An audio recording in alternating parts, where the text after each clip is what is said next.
పెట్టి ముందుకు పోవాల్సిన అవసరం ఉంది.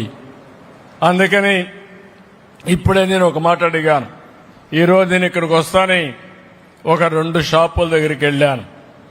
ఒకటి ఉప్పడమ్మది, ఉప్పాడ చీర కూడా నేను కొన్నాను, ఇప్పుడే కొన్నాను. నేను ఎప్పుడూ చీర కొనలేదు, కానీ మొట్టమొదటిసారిగా చేనేత కార్మికుల్ని ప్రోత్సహించడానికి మా మిస్సెస్ కూడా గుర్తొస్తే 2 చీరలు కొన్నాను. ఒకటి ఉప్పాడ, ఒకటి ధర్మవరం అని చెప్పి నేను మీకు తెలియజేస్తున్నా. ఈరోజు ధర్మవరం ఉప్పాడ ఇవన్నీ కూడా మనకు కొన్ని క్లస్టర్స్ ఉన్నాయి. చీరాల కానీ, మంగళగిరి, తర్వాత మీకు వచ్చే కొందికి రాష్ట్రంలో ఒక 10-20 సెంటర్లు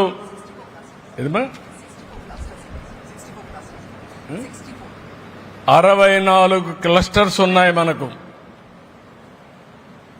నేను ఎమ్మెల్యేగా ఉన్నప్పుడు ఏదైతే శ్రీకాకుళం పొందూరు కద్దరు, అప్పట్లో ఆ షాపు పోయి హైదరాబాద్లో ఉంటే ఎమ్మెల్యేలుగా ఉండి ఆ పొన్నూరు కద్దరు కొనేవాళ్ళం. ఇవన్నీ కూడా మనకు ఒక 64 క్లస్టర్స్ ఉన్నాయి. ఎక్కడ చూసినా ఒక 100 కుటుంబాలు, 200 కుటుంబాలు ఇప్పుడు కూడా పనిచేస్తున్నారు. ఇవి కాకుండా కొన్ని దిక్కల విడివిడిగా ఉన్నారు. చాలా మంది చేనేత గిట్టుబాటు కాకుండా వృత్తి మారిపోయే పరిస్థితికి వచ్చారు. నేను వృత్తిపరంగా మీరు ఆలోచించినప్పుడు ఓసారి అనిపిస్తుంది, మనకు కుల వృత్తులు, చేతి వృత్తులు ప్రధానంగా వచ్చాయి. వంశ పారంపర్యాలుగా మనం ఒకసారి చూస్తే గ్రామాల్లో ఇంత డెవలప్మెంట్ జరిగినప్పుడు ఒక్కొక్క కులం బీసీల్లో కానీ మిగిలిన కులాల్లో కానీ కొన్ని వృత్తులుగా ఆధారంగా పోయారు. అలాంటి ఆధారంగా తీసుకున్న వాళ్ళు చేనేత కార్మికులు ఉన్నారు. ఆ పరిశ్రమలో చాలా ఇబ్బందులు చూశాను. 24 గంటలు పిట్టు పైనే కూర్చునేవాళ్ళు. అనారోగ్య సమస్యలు వచ్చినా కడుపున గడవాలంటే, కుటుంబాన్ని పోషించాలంటే తప్పని పరిస్థితిలో ఆ వృత్తిని కొనసాగించిన సందర్భాలున్నాయి. ఇప్పుడే నాకు జ్ఞాపకం వచ్చింది పోచంపల్లి. నేను పోచంపాడులో నేను ముఖ్యమంత్రిగా ఉన్నప్పుడే సమైక్య ఆంధ్రప్రదేశ్లోనే అక్కడ ఒక పార్కు కూడా కట్టి వాళ్ళని ప్రోత్సహించాం. ఇలాంటి మనం ఎంత చేసినా ఇప్పటికి కూడా చాలా ఇబ్బందులున్నాయి. ఈ మధ్య కాలంలో ప్రపంచంలోనే అనేక మార్పులు వచ్చాయి. మొత్తం ఇప్పుడు మళ్లీ ఒకప్పుడు అందరూ కూడా ఏవైతే ఇండస్ట్రియల్ కాటన్కి పోయినప్పుడు ఇప్పుడు మళ్లీ నేచురల్ కలర్స్ రావాలని, కద్దరే వాడాలని, చేనేత కట్టుకోవాలని కొత్త ఆలోచన వచ్చింది. దీనికి కారణం మన మీద ప్రేమ కంటే వాళ్ళ ఆరోగ్యం పైన ప్రేమ. మళ్లీ ఇది ఒక సైకిల్ తిరిగి వచ్చింది.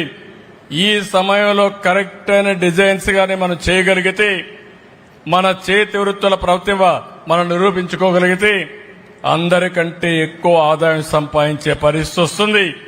అందుకే ఈ చేనేత పరిశ్రమకి చేయూతనిచ్చే బాధ్యత ఈ ప్రభుత్వాన్ని చెప్పి మరొకసారి మీ అందరికీ హామీ ఇస్తున్నా. మనం ఆ రోజు తీసుకున్న నిర్ణయాల వల్ల ఈరోజు మీరు చూస్తే 50 ఏళ్లకే పింఛన్ ఇస్తున్నాం. 92,724 మందికి 445 కోట్ల రూపాయలతో 4,000 రూపాయల పింఛన్ ఇస్తున్నాం. ఆ విషయం వీళ్ళు గుర్తుపెట్టుకోవాల్సిన అవసరం ఉంది. ఇంకో పక్కన చేనేత పరిశ్రమ 64 క్లస్టర్స్ ఉన్నాయి. ఇంకా కొంతమంది ఈ పరిశ్రమ పైన ఆధారపడ్డారు. ఒక సమగ్రమైన విధానం తీసుకొస్తాం, స్కిల్ డిజైన్ నేర్పిస్తాం. ఇంకో పక్క అవసరమైతే ఎక్కడికక్కడ లేటెస్ట్ టెక్నిక్స్ కూడా నేర్పిస్తాం. ఇవన్నీ నేర్పించి వాళ్ళ సమస్యలు పరిష్కారం చేసి వాళ్ళ ఆదాయాన్ని పెంచే మార్గాన్ని ఏం చేయగలుగుతామో అవి తీసుకురావడానికి ఒక సమగ్ర విధానం తీసుకొస్తామని చెప్పి కూడా నేను మీకు తెలియజేస్తున్నా. చేనేత కార్మికుల యొక్క ఆరోగ్యం కోసం ఆరోగ్య బీమా పథకానికి శ్రీకారం చుడతాం. దానికి 10 కోట్లు అవసరమన్నారు. ఈ రోజు చెప్తున్నా ఇమ్మీడియట్ గా ప్రారంభిస్తామని మీ అందరికీ హామీ ఇస్తున్నాం.